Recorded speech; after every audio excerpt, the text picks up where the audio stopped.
Oh shit.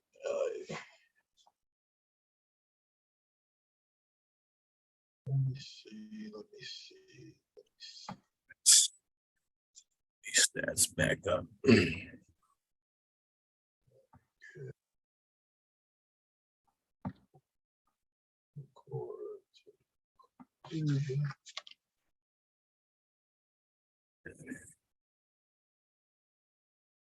All right, y'all. What's going on? What's going on? Hey, a live, quick edition of the Mixed Vag Sports. We're gonna do this for the NBA Finals. Hopefully, it goes 7 games. That's the way it looked tonight. I don't know about that, but as you already know, it's the boy, Mr. Bell.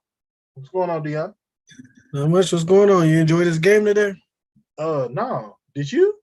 Like, are we gonna sit here and pretend like this was a good game? It wasn't a great game, but the Heat they fought the whole way through. It seemed like they didn't give up. Like it seemed like maybe the Heat could come back. It felt like that up until probably the final 2 or 3 minutes. I felt like the Heat had a chance, but Jokic is just too much. So that's what I was thinking. Like the game never got out of hand, Yeah. but it was never really close neither. Yeah. Yeah. If I was a Nuggets fan, I'm watching this, I'm comfortable. If I'm a Exactly. Heat fan, which I kind of am, not really. I'm a Wade fan, so I can't really claim the Heat. But if you gave me a team I had to cheer for, I probably would say the Heat. But if I'm a Heat fan today, I'm like, damn. Plus, they missed a lot of open shots. I'm like, damn, we probably had a chance. We just didn't have it that day. Maybe they was too tired, but they was never out of it. But the Nuggets was comfortable the whole game. At least I felt like they was. Yeah, because it's easy to be comfortable when you got the best player. Yeah. It's easy to be comfortable when you got the best player. So let's start from top, man. First quarter. To me, first quarter was the Aaron Gordon show. It's just the Aaron Gordon. Aaron Gordon came out with a mission, and he came out to make a statement in that first quarter, and he did. He set the tone for the rest of the team. Like, okay, we gonna attack. You don't agree? I mean, I agree. I'm listening. Hey, I'm listening to you. Yeah, I just like it's just the first quarter to me was all about Aaron Gordon. It's just that, and that's that. Uh, the one thing I did quarter, which I had seen it in when Miami played Boston, and Jeff Van Gundy had said it too. Duncan Robinson has been driving the ball more and not just shooting, which he's developing like Tyler Hero does that. He's developing into that Tyler Hero. I can be more of an offensive threat at all 3 levels, which I think Miami's going to need. And they also said Tyler Hero might come back in game 2. It's a possibility. Game 2, game 3 is probably the more realistic option, but there's 2 games between each game for the finals, so that'll help. But yeah, I agree. Aaron Gordon, they didn't have. Not that they didn't have answers for him. Somehow Gabe Vincent seemed to always end up on Aaron Gordon in the paint. And if I'm Aaron Gordon and I got somebody on me the size of Gabe Vincent, I'm taking it to the hole every time, like he's supposed to do. That's why I was the Aaron Gordon show. Like I don't know what the Heat's defensive game plan was. I guess they just wasn't really thinking about Aaron Gordon. They was probably thinking about Jokic and Jamal. And somehow Gabe Vincent seemed like he ended up on him the whole first quarter, and he punished him for it as he should have. He was supposed to. So hey, and with the Heat, they didn't play bad offensively. They missed a lot of open shots though. I feel like in that first lot of open shots. So that's really what put them in that hole. That's really why I felt like if I was a Heat fan, like, and they missed a lot of open shots that they normally hit. Maybe they can get one. Which I felt like before we continue, before the series, I'm like, more than likely Nuggets in 5. If the Heat have a chance, it's got to go 6 or 7. I don't think they'll dominate. Like obviously they won't, but I feel like it's gonna be Nuggets in 5, and most Nuggets in 6. But I'm gonna go Nuggets in 5. Okay, so I meant to do it at first. I'm glad you brought that up. So I'm torn. So I'm gonna put my prediction here and say Nuggets in 6. But I will say I wouldn't be surprised if it's a sweep. I think Jimmy gonna at least get one. I think it's gonna be similar to I was watching like it's gonna be similar to the Western Conference Finals because the Lakers they was in it seemed like every game. That was a sweep. But you saying, but I think he could get one though. Like the Lakers probably should at least got one in that series. Each game, what I'm saying, each game was close. The Lakers was never out of it. Really, they came back. The Nuggets was blowing them out by like 20. The Lakers came back. I feel like it's gonna be like a Nuggets gonna be blowing them out. He gonna come back, but I feel like unlike the Lakers, I feel like the Heat gonna get one probably in Miami though. Okay, I see your point. Lakers, if they was gonna get a game, it would have been game 4. Yeah, I see your point. I don't know. Like I said, going in because one was he had texted me and he was like, "Man, what you think? Who you think gonna win?" I said, "I think Denver gonna win tonight. But if Miami got a chance to win one in Denver, it'll be game 2." mm-hmm. But I wouldn't. But I was like, I don't really know who I'm going with. Well, I'll take it back. I know who I'm going with. I know I'm going with Denver, but I don't know how many games it's gonna take because I don't watch Denver play throughout these playoffs. They look dominant. And it looks like the bubble Denver when I thought Denver was gonna make some shake then, but they out of develop. Michael Porter developed more. Joker developed more. Jamal. You know what I'm saying? He got his shot going. Michael Porter was a force on defense. He had like 2 or 3 blocks in the first quarter. Force on defense. He was their lead rebounder. Yeah, he was. Well, them Nuggets is tough. I don't watch the Nuggets a lot this season, and even when Jokic won those 2 MVPs, I really wasn't watching them. Like, why is he winning these MVPs? Yeah. Then I was sitting there watching this playoffs, and you understand why he won those MVPs. He's different out there. His court vision is second to none. And it's like it's weird. Like he's not a finesse scorer, but he's a finesse scorer. Like the way he's just getting these buckets, throwing up crazy shots, hitting them in. Like he's different, man. I don't know. I texted my friend. I was like, he's kind of like scores like Dirk, but he has passing ability like Magic. That's how I looked at him. Like, yeah, he's just different. So I wouldn't call him finesse though, because he makes tough shots. I don't see how you do it. I would call him a different. Okay, so the best way for me to describe him is maybe Dirk Nowitzki mixed with a little Magic, but he also. So here's the thing though. So I don't know if Dirk might be the right. I guess because Dirk, I'm going European or foreign player, so Dirk's the first thing that first name that comes to mind. But Joker also got the ability. Is like I could be like Magic and get 10 to 10, 12, 13 assists, but I also can get this ball in his paint, and I'm just gonna put my body in your chest, put you in the third row, and I'm gonna get this layup because he ain't gonna dunk. Yeah. I think you ain't gonna never see a Joker dunk. You ain't gonna never see that boy. You ain't gonna never see him get up over a piece of paper. He ain't gonna jump over a corner row. He gonna get in that bucket though. He gonna get you that bucket. He gonna put dude in the third row. So I don't know how to. I'm thinking Magic. I see the Dirk, but I also see. It's hard to explain because it's like he's a more physical Dirk. Okay, yeah, he's more physical, but he's got that fadeaway jumper like Dirk did. But that court vision, his pass, I don't know too many centers that can pass. I don't know any centers that passes like him. Usually centers they assist when they get a rebound, kick it out. He's run at the top of the key, being like he's a point guard, just top the key pointed in the post. Behind the back, he's just doing stuff that centers usually don't do when they get the assists. The crazy thing is the only center that I can think of, like in current NBA, that does that is Bam, that plays for Miami. But the difference is Bam's like 6'8". Bam's really a power forward that plays center because that's just how Miami plays. He's really a power forward, but Bam's the only one that I can think of in this, in this era or even eras before off the top of my head. Because I always think of, like, don't get me wrong, I can't think of another big that could play point center. You always think of point forwards, but you don't really think of point centers.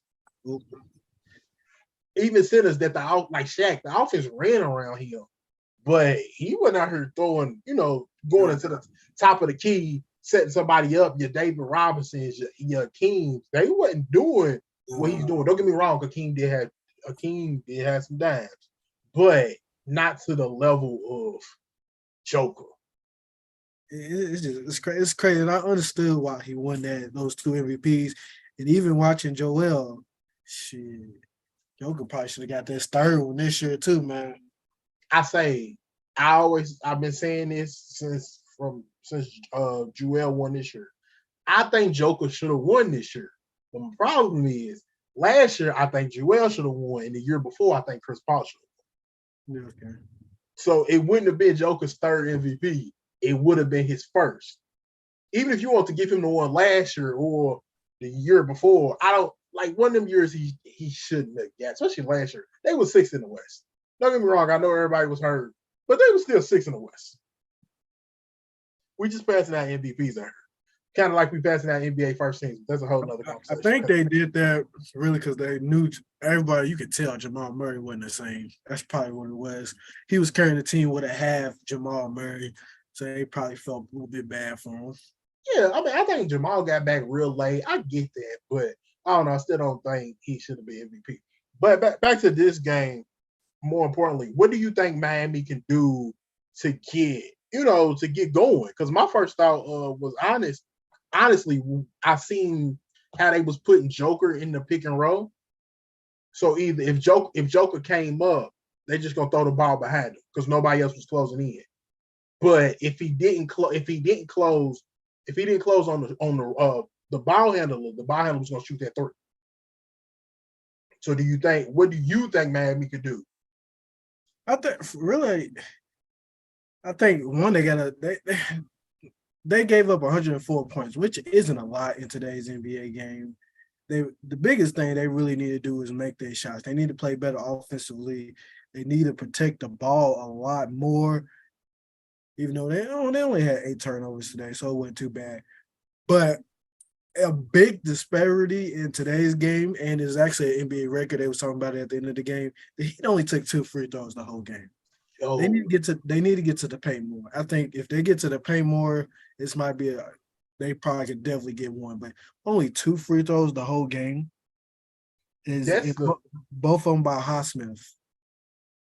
So there's two stats that jumped out to me, and the first stat was like the 2 free throws, which you're not going to win a game. I don't care if you're not a free throw shooting team. You got to shoot more than 2 because not every team is to attack the basket like your Golden State Warriors, for example. They're not to attack the basket, but they're going to get more than 2 free throws. But the other one was, I don't think Miami could win if Bam is your leading scorer. Yeah, he had 26 tonight, 26-13. He actually wasn't that great in the Celtics. This is the first time he's actually showed up, felt like in these playoffs for real, which kind of surprising me. But Bam is a 16, 18 point, 10 rebound, 8 assists, 2 steals type of dude. If Bam's got to be the one I'm being the aggressor, I'm the one that's out here trying to score all the buckets. I don't know if that's gonna carry Miami to a championship. You're right, and 26 points, but he also had to pick up for other people. Caleb Martin, who's been excellent in these playoffs, had 3 points. I know there's some mad people out there. I've seen on Twitter, a lot of people had his over in points today. He ain't show up today. 3 points on 1 of 7 shooting. He ain't show up today. Yeah, I know he's young. I don't know what year he is, but I know it's his. I think 23. I think he came in at 2020. Undrafted player. This is his 3rd year. Yeah, I won't say he came in. This is his 1st year of his new contract. Because a lot of people was like, he's gonna get paid. Well, Reggie Miller the people that called the Eastern Conference Finals, they was like, he gonna get paid. But this is his first year of his deal, so he just got paid. So he's gonna get paid again. And he's kind of old. I mean, he's not old, but just in comparison to just now hearing his name, he's 27.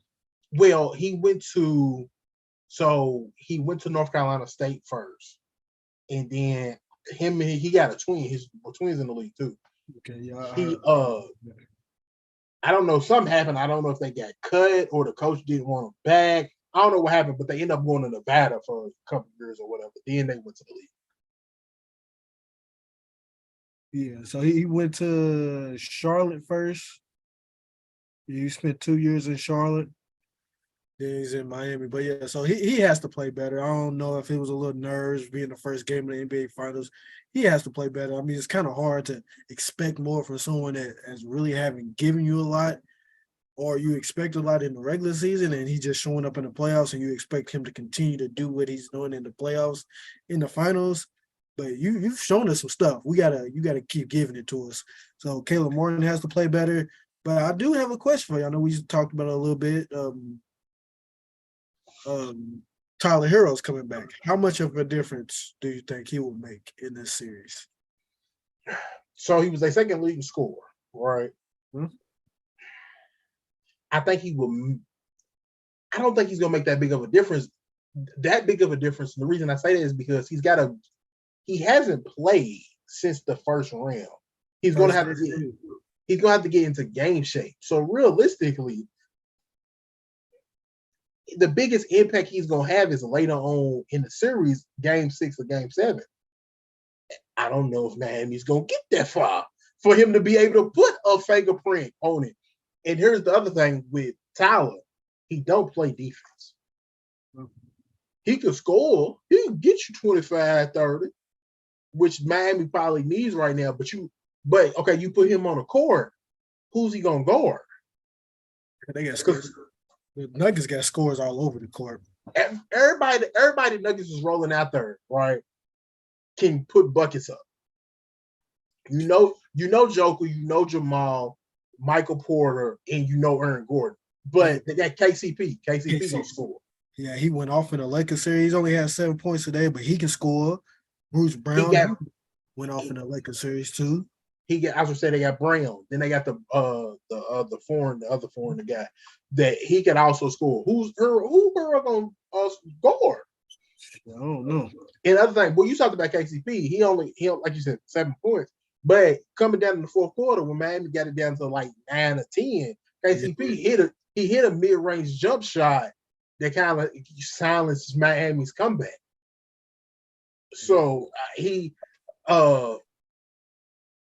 but it's a saying I have to listen to Tim McMahon, one of the ESPN dudes. He called KCP keep championship players, in reference to the Lakers letting all their championship players go. KCP, he'll show up when you need him. He's gonna make a bucket when it's time. Ain't nobody else gonna get it going. I might be able to get y'all 20 tonight. Yes, that's what's gonna happen. But back to Tyler Hero, I think his biggest impact will be not necessarily as the decoy, but you put him out there, Denver's still got to account for him. So that's just another player to account for, which opens it up for another. Miami, they got a bunch of undrafted players, but they got a few players that can go off. It seems like any moment. Gabe Vincent, Caleb Martin, Jimmy, and then you throw out Tyler Hero back on the court. That's another player that can probably just go off for 20 plus, 25 maybe, and that's just another player to have to account for. That's probably will help out be his biggest impact if he makes it back in this series, which probably game 3. But I don't think it's going 6-7. I got Nuggets in 5. I think Eric Spoelstra and Jimmy Butler gonna get you one. I think they're good enough to get you one. Hey, Miami got a bunch of dudes that can go off, but they ain't got that one dude that you gonna look at and be like, oh, he gonna go off every night. Yeah. Jamie seems like I don't even think Jamie Jimmy's got that, but it seems like he picks and chooses when he's gonna do it. True. So he'll probably do it. I feel like he'll show out in game 3 back in Miami. I think you have a good game too. Thanks, I think game two will be. If I'm guessing, I think game two will be closer than what it is today. I still think Denver will win, but I think it'll be closer than today. Miami's gonna take the lead in game two. Okay. They only got it down to single digits once in the second half, and that was in the fourth quarter when they was making that run before, like I said, before KCP hit that jump shot. So yeah. Any other things you wanna mention before No, like I said, I mean, kind of wish this was a little bit more of a competitive series. Looking like it's going 5. I'm hoping it goes 7, but hey, that's the nature of the NBA, man. We're gonna take what we can get. Before we get out of here, I'm gonna ask you this because Adam Silver, they said him and the Players Association already know Ja Morant's suspension. They just ain't gonna announce it to after the finals. My question to you was two. If you know the suspension, should you announce it, or should he not even say that at all? Should he just say that we'll handle it later? Well, from what I read, it seemed like it said that they found out more information, and they know the suspension, and they didn't want to. The thing that I thought he said he didn't want to bring out the more information because he didn't want it to be a distraction for both teams. I mean, it don't matter. I don't think it would. People gonna talk about it. They probably still gonna talk about it tomorrow on Get Up, First Take, all that. What is it gonna be? What's it gonna be? Blah blah blah. You might as well get it out the way early, unless you just want people to talk about the NBA after the finals and not in a good way. You might as well get it out the way now and let the finals be the last note of the NBA season to talk about. That's what I would have done. I wouldn't have never answered that question. I guess I would have answered that question differently. Yeah. Because, like you said, tomorrow, that's what they're gonna be talking about. They're gonna be talking about the Ja Morant suspension. Okay, well, they already know it. What's it gonna be? Blase, blase. I think it's going. I think the game, especially because the game was not close, you got to make a story up, and that's gonna be the story about the Ja situation. So I don't know. I think I would have not said nothing. But the one thing I would do is I would drop the news on like a Friday afternoon. Friday afternoons, Fox Sports and ESPN, they people don't really work on the weekends. So the story gonna kind of get buried, you know what I'm saying? Plus, game 2 is on a Sunday. It's gonna be fresh in people's mind on Monday. Everybody gonna be talking about game 2, especially. I'm not even talking about this Friday. I'm talking about like next Friday. Friday? When we potentially might be going into a game 7. Okay, we gonna drop it then. Yeah. So people talking about that game 7, regardless if it's a blowout. People talk about game 7 like they did with this last game 7 when the Heat beat the Celtics. Yeah. Everybody talking about how bad the Celtics look. It was a blowout. Man, Boston quit. Yeah. Boston quit. All right, man. We gonna like I said, we gonna do this, y'all, for the next for however many more games we get. I was gonna say probably next 5. I was gonna say the next 5 games, but we might only get 4 more of these. But hey, y'all already know the vibes. It's your boy, Mr. Bell, Dion. Say goodbye to the people. Holla at y'all. Hope y'all have a good night, and hope y'all enjoy these series. Hopefully, we get a better one in game 2 at least. If we don't get a good game, let me tell you something. If we get another game 2 or game 3 like this, we're not gonna do a game 4 because I'm not wasting my time. Oh yeah, if it's 3-0, we might as well not even do a live reaction for game 4 if it's 3-0. We'll just do it the next whenever. Because I started until Miami made they come back. I started to hit you with the man. We can go ahead and hop on because it's over anyway. Because I didn't think Joker was gonna come back in, but then Joker they took him out at like 9 minutes left. I was like, they probably gonna see how it goes and see if they're gonna put him back in. That's basically what it is. So yeah, that's what happened. All right, man. We're gonna catch y'all on the next time. Mixed Vibe Sports. We'll see ya.